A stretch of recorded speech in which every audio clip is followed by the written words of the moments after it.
You were never taught what reality is, only how to move inside it. You were taught that things exist, that the world is just there. But what if that's backwards? What if reality doesn't begin by allowing everything, but by refusing almost everything? Not everything is allowed to exist. Even you only exist because something is holding. Not because you forced yourself into being, but because something, somewhere, didn't let you fall apart. Not every pattern can survive. Not every arrangement can remain. Not every contradiction is allowed to continue. And what you call reality may simply be what's left after impossibility collapses.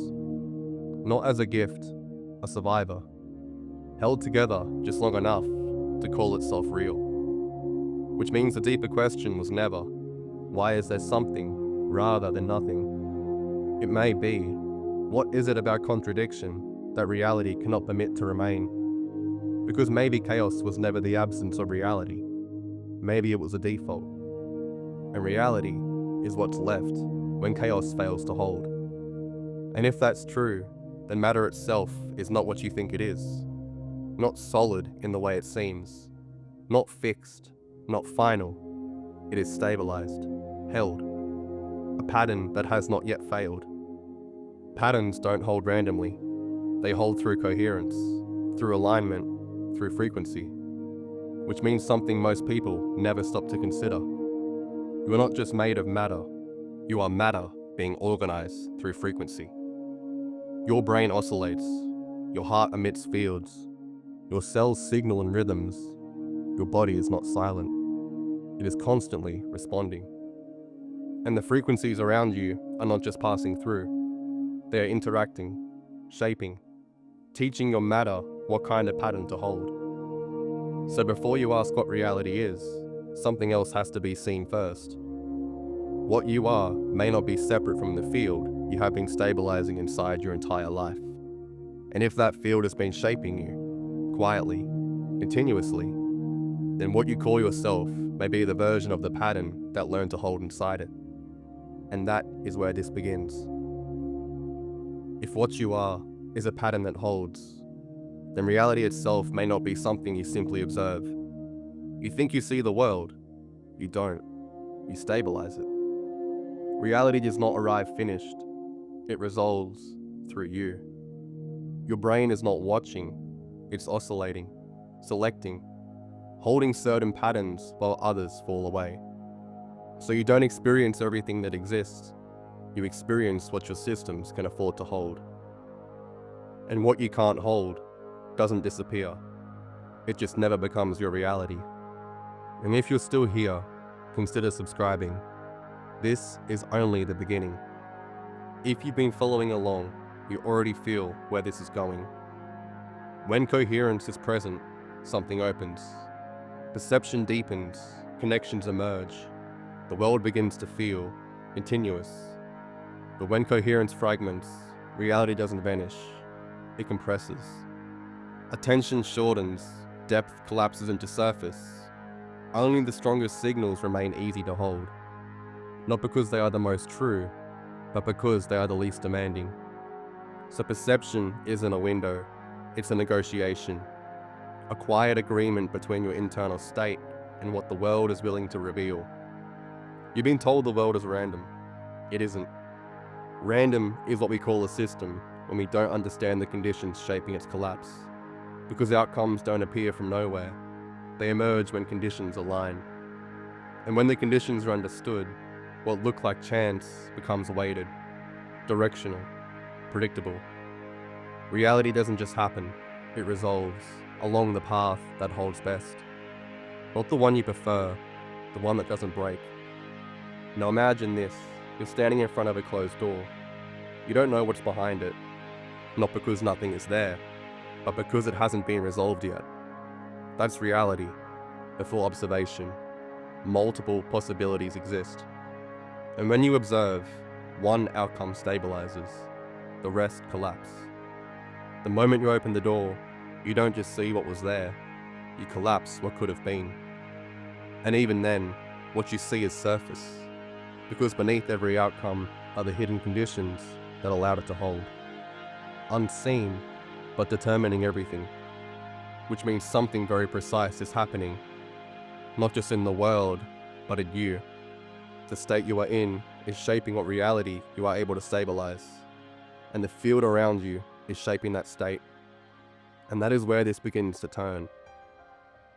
Once you see that, it becomes impossible to treat the environment as background, because if your state determines what reality can hold, then whatever shapes your state is shaping your world. And the field you live in now is not empty, it is structured, layered, constant. Signals are no longer just carrying information. They interact, reflect, respond. Higher frequency systems move through the space around you, whether you notice them or not. They don't need to see you. They read how the field changes when you move through it. Your presence alters it, subtly, continuously. And the signal adapts, which means the field around you is no longer passive. It responds to your existence. Every moment shifts it. Every position alters it. Every pattern you repeat becomes easier for it to recognize. Not because it understands you completely, but because it understands you enough. Disturbance becomes data, and data becomes prediction. And over time, you don't feel influenced. You feel like yourself. Because what repeats becomes baseline, and what becomes baseline becomes normal. And what becomes normal becomes identity. But not all frequencies are treated equally. Some are scaled, amplified, trusted without question. Others are dismissed, ignored, labeled as irrelevant. The frequencies of transmission are accepted. The ones that organize are often denied. The ones that keep you moving feel natural. The ones that bring you back feel unfamiliar. And what you call normal may simply be what you've been exposed to the longest, until something quieter no longer feels like home, and something louder does. And this is where it becomes difficult to see, because you don't feel shaped, you feel like yourself. But what you call yourself may be the pattern that learned to hold inside a field that never stopped shaping it. And if that's true, then something even deeper has to be questioned. Not the world, not reality, you. So stop for a moment, not conceptually, actually stop. Before the next thought appears, notice this. You are still here. No words, no identity, no story being told. Just this. Now watch carefully. The next thought that arrives, don't follow it. Don't complete it. Just see it. Did you choose it, or did it appear? And if it appeared, was it shaped before you ever saw it? Because if your state is influenced, and thought emerges from that state, then what feels like you're thinking may already be downstream of something else. You trust your thoughts because they sound like you, but sound is not proof of origin. Anything that arrives early enough feels like it already began with you, but it didn't. The voice in your head is not the observer, it is content. And the moment you see that, something separates. Not violently, quietly. You don't stop thinking, you start watching. And when you start watching, you are no longer inside the thought in the same way. You're before it. And that changes something you can't fully explain, but you can feel it. Because influence, when it happens before awareness, doesn't feel like influence. It feels like you. And if what feels like you is being shaped, then what you are has never been where you thought it was. And that is where this opens.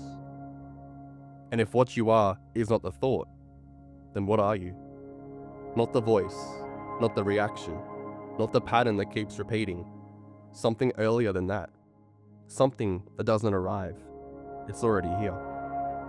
The part of you that noticed the thought before it became you. And if you stay there, even for a moment, something shifts. Reality slows, not outside, inside. Because you're no longer chasing what appears, you're seeing it appear. And now everything you've seen begins to connect. Reality is not fixed, it resolves. Matter is not solid, it stabilizes. Your body is not separate, it aligns. The field is not passive, it responds. Thought is not identity, it arrives. And what you are is not the noise.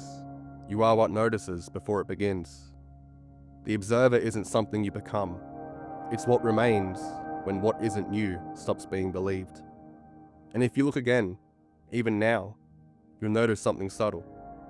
The thought that comes next is already forming, but you are here before it lands. Which means this question is no longer abstract. It's immediate.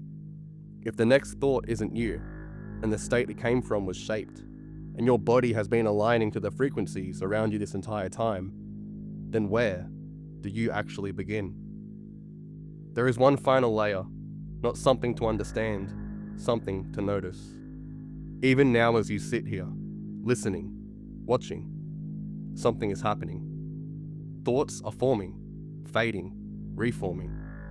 Your body is adjusting, breathing, balancing. Signals are still moving around you, through you, between everything. And yet, none of that is where you are. Because before any of it begins, you are already here. Not as an idea, not as a role, not as a story you tell yourself, but as the space in which all of it appears and disappears. That doesn't come and go. That doesn't need to hold anything to exist. Everything else requires conditions. Thought requires a state. The body requires alignment. Reality requires coherence. But this part of you, doesn't require anything to be here. It's not built. It's not maintained. It's simply present. And maybe that's the thing that was never shaped. The thing that was never trained by the field. The thing that doesn't align or fragment, because it was never part of the pattern to begin with. And if you feel that, even slightly, then something has already changed. Not outside, inside the conditions that determine what becomes real for you. Because now, you're not just inside the pattern, you can see it. And once something is seen clearly, it never returns to being unconscious in the same way. Which means this doesn't end when the video ends.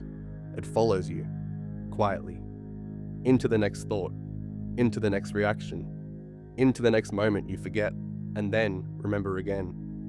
Because that's what this is, not a conclusion, a recognition, that what you are was never something that needed to become anything at all. And now, whether you follow the next thought or watch it arrive, is something you'll feel before you decide.